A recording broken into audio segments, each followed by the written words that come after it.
dancing in the kitchen. Hi everyone. Hi guys. I'm Liz. I'm Ashley. I was gonna do it in reverse this time. I was gonna be like, you're Liz. Oh, and you're Ashley. That's right. Fantastic. Welcome to now Dancing you know. in the Kitchen. Mm-hmm. Welcome. All right, so we're continuing our theme We are. of how to overcome obstacles to healthy eating. Mm-hmm. And this week we're focusing on healthy eating on a budget. Right. So how can we make our money go as far as possible for us? Especially in today's economy. I know, and with inflation. Right? Yeah, So yes. kind of out of control. It is. So we wanted to share some of the ways that we save money and still are able to access and eat healthy foods.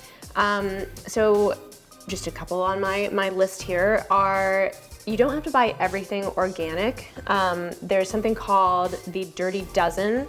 If you look it up, it'll show you which foods tend to have the most substances on them, the most like weed killer and pesticide.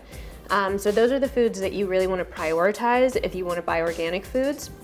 And then you can look for the Clean 14 list, and that list is, you know, the fruits and vegetables that are tending to be the least contaminated. Okay. So we can put a link or both lists on the bottom if you want to check them out later as well. Yeah, so totally. And they get helpful. updated every couple of years as Right. well. But one sort of like rule of thumb to know is that if something has a peel that you don't eat, like an avocado or a lemon or banana, yeah, that is less likely that the contaminants are going to get into the food. They're going to be sitting on the surface. So those you can usually buy conventional.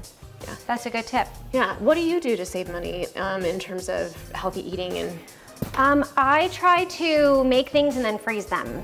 So like soups or I'll cut up all of my fruits, and like if I know what's going on for the week or whatever, I usually will set some of those aside, put them in the freezer for smoothies later. I just don't like to waste, and I know, you know, when things are starting to turn a little. So that's what I do. I just, or just like do like a pot the end of the week where just everything goes in this pot and it's like a soup or, you know, some sort of stew or whatever. And so that's kind of how I get around it. But I try to use as much of the ingredients as possible during the week. Yeah, that's a really good idea. So just really being thoughtful about minimizing food waste and like getting the most out of the groceries that you're buying.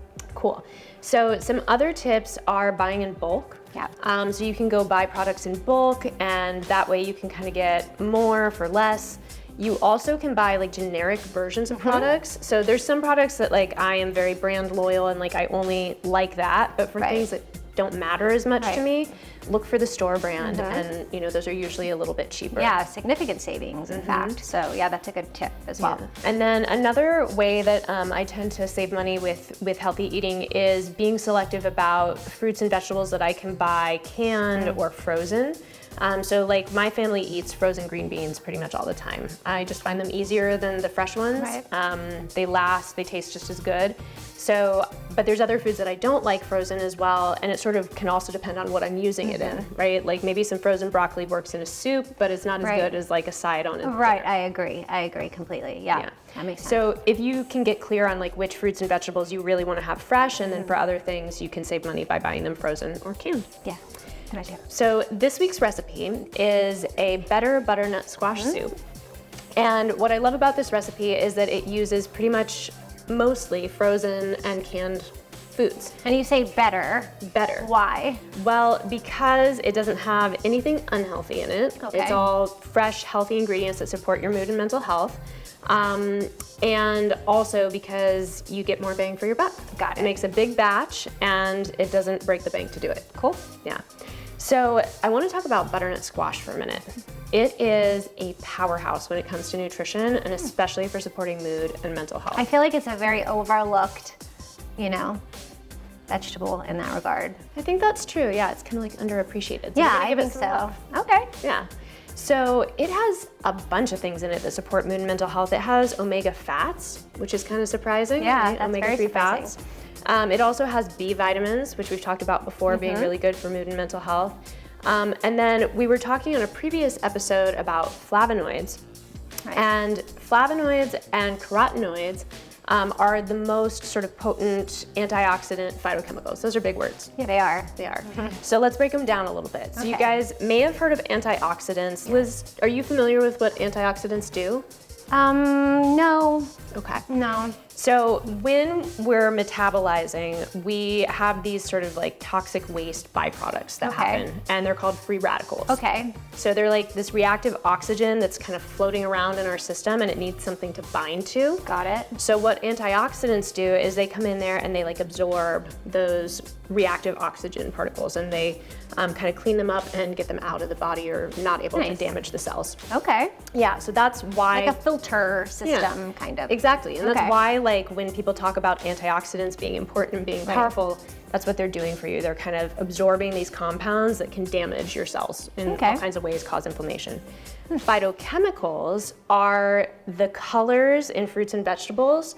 They're kind of like the compounds that give the fruits and vegetables their color, and they tend to have a lot of nutritional value. They tend to hold those antioxidants. So when you're looking for ways to get antioxidants in, eat the rainbow. I was just literally thinking of that phrase. I'm like, people always say eat the rainbow. That's what it's about.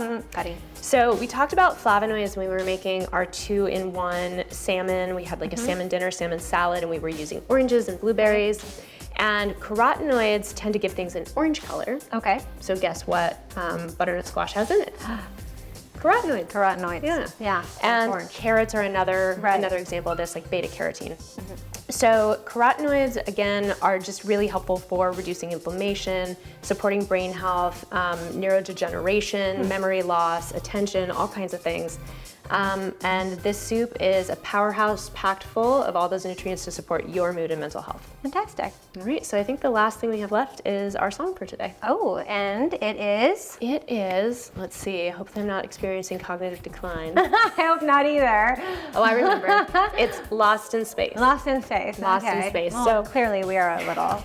I was a little lost in space for a moment.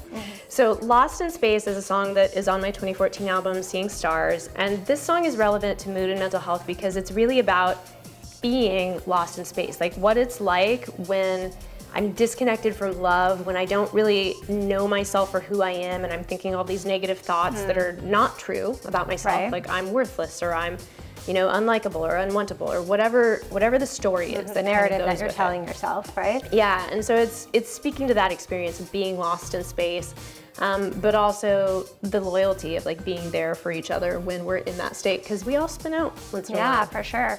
Yeah. Get a little lost. Yeah, and we got to have friends and loved ones help bring us back, and healthy food and nutrition and self-care and skills to keep us anchored as well. For sure. All right, should we get cooking? Yeah, we should. Let's go make some soup. Okay.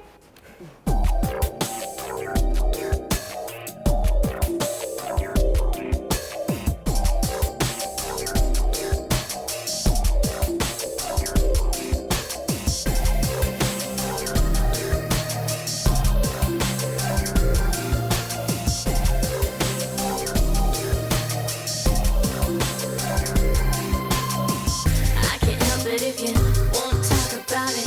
I can't help it if you won't say what's on your mind, what you're thinking. How did we get this way? I want to be your enemy. Can we just rewind? I'm on your side. You're lost in outer space. I'm trying to reach you, moving at a light speed pace, and you don't seem to know how to hit the brakes. Or did you mean to sabotage the ship? Don't worry, I won't leave you.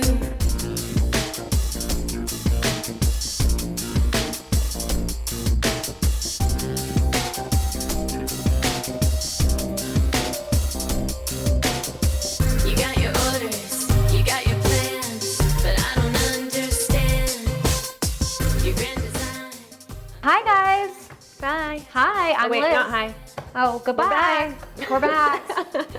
It's a new day. It's a new hair color. Hi everyone. We really hope that you enjoyed our butternut squash soup. Please do let us know in the comments below if you made it, if you were able to batch it, freeze some, all of that good stuff, and how you and your family liked it. We'd love to hear. Absolutely. Make sure to like and subscribe. Yes, always like and subscribe, please. And what do we have for people now? We have some brand new. We have some merch, you know. It's fabulous. If you haven't seen it, check it out below. We're gonna be sporting it all the time from now on. That's the only thing I'm deciding to wear. So yeah, we hope that you enjoy, and please let us know what we can, I don't know. You can watch more episodes. Yeah, you can watch more episodes, and let us know what you think. Yeah. All right, we'll see you soon. And you don't seem to